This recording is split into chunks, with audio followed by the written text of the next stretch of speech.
I'd love to hear a little bit more about like the business model of how these work. Tell me a little bit, maybe how much people can expect to make, or how the business works, or dive into a little bit of that, if you will.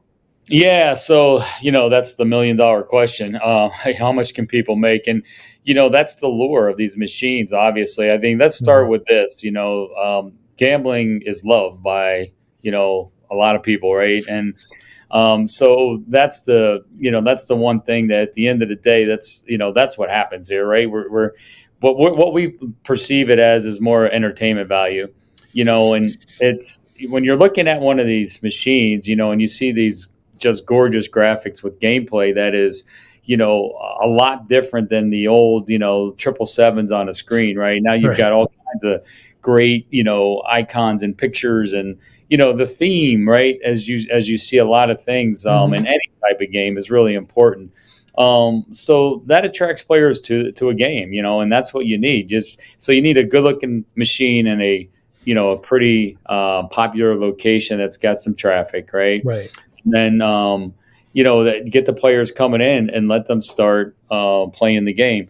So contrary to, I guess, a lot of belief, the machines are designed to pay out frequently. You know, which is really cool because I mean, if you just think about it, if I'm sitting in front of a machine or you are, Forrest, you want to win, right? Of So course. Yeah.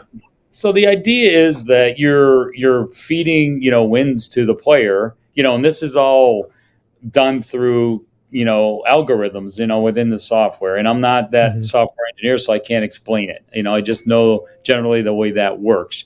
So if I'm sitting there playing, even if I play a hand and I win 12 cents, just for example, right? But that happens continuously, it accumulates, right? And now you can choose either to bet that back or keep it in the kitty, right? And play Right. some of your other money on the machine. So it's kind of the premise here is pay out frequently. Maybe they're not so big, but every now and then they will be. And, and that keeps the player playing. And what's happening at the meantime, they're being entertained in front of the machine, right? Hmm. So I guess to answer the question a little bit differently is, most locations have a limitation of how many game terminals can be in it.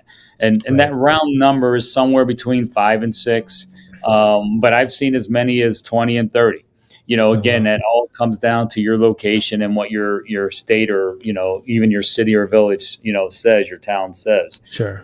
But if you look at this from an operator standpoint, what's it going to take to get into the business? And most game terminals with the bigger screens, like I talked about, turnkey with the software and games on them, are probably going to end up costing somewhere around let's call it $7,500 a machine, just for round numbers, Okay. right?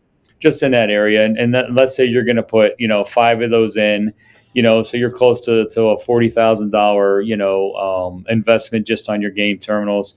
Right. Um, a lot of locations like to put in nice chairs so a player sitting there comfortably keeps them at the machine again even further, right? Right. And then if you want to add this automatic payout solution, this kiosk I talked about, that's going to, depending on the model, let's call that another 12,000 just for average cost. So somewhere around that $50,000 to $55,000 mark, you're in this business. Okay. Hmm. Um, Now I've seen good locations with really good games on it. Each terminal earn maybe a couple $1,000, a week. Some do even better than that. But again, we don't want to overpromise anything because Sure. so many factors, right? Hmm. And then the other big thing you have to decide is how is this going to work? If I have a bowling center, am I going to take this on and operate them by myself? And if that's your model already, for example, if you're operating pinball and video and whatever else in your Hmm. game room that's in a bowling center, you're probably used to that, right? Meaning what? You also have technicians, right? You Right. have or maybe there's a collector that's the same person as a technician. So you kind of have that support, and personnel already built in. And in that case, you will get 100% of the proceeds in your cash box, right? Sure. Right.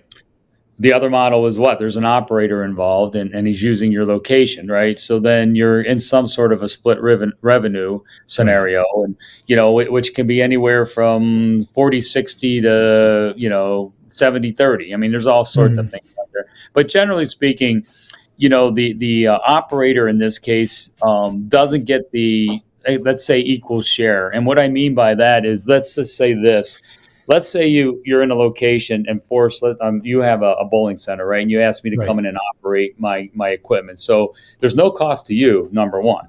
So, Mhm. I've got now $55,000 in product that I put in there, right? And I'm Sure. going to offer you, let's just say I offer you a 50-50 split for discussion, right? Hmm. You're going to get 50% off the top of the cash box, right? Hmm. Now, my 50% also includes the support I've got to do, right? Which is servicing the machines, Right. be on call for when something happens, emptying the cash box, right? And then, of course, I got to amortize my equipment costs that I put in there. So, in that scenario, if I'm a location owner, I think I'm going that route, to be honest with you, because, it's a lot less headaches. I'm taking my 50% off. It's passive income, for the Hmm. most case that is really cool. So, right off the bat, day one, you're making money in that scenario, right? Right.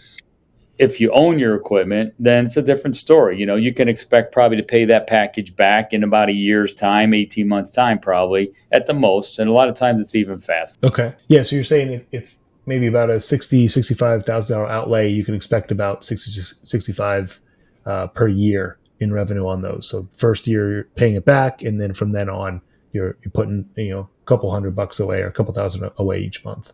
Yeah, and I would say that's probably a very conservative approach. A lot of times Mm. it's faster, right? And again, Sure. so many factors are involved, right? And but Hmm. you're doing your homework first too. You want to make sure that you've got the traffic that can support it.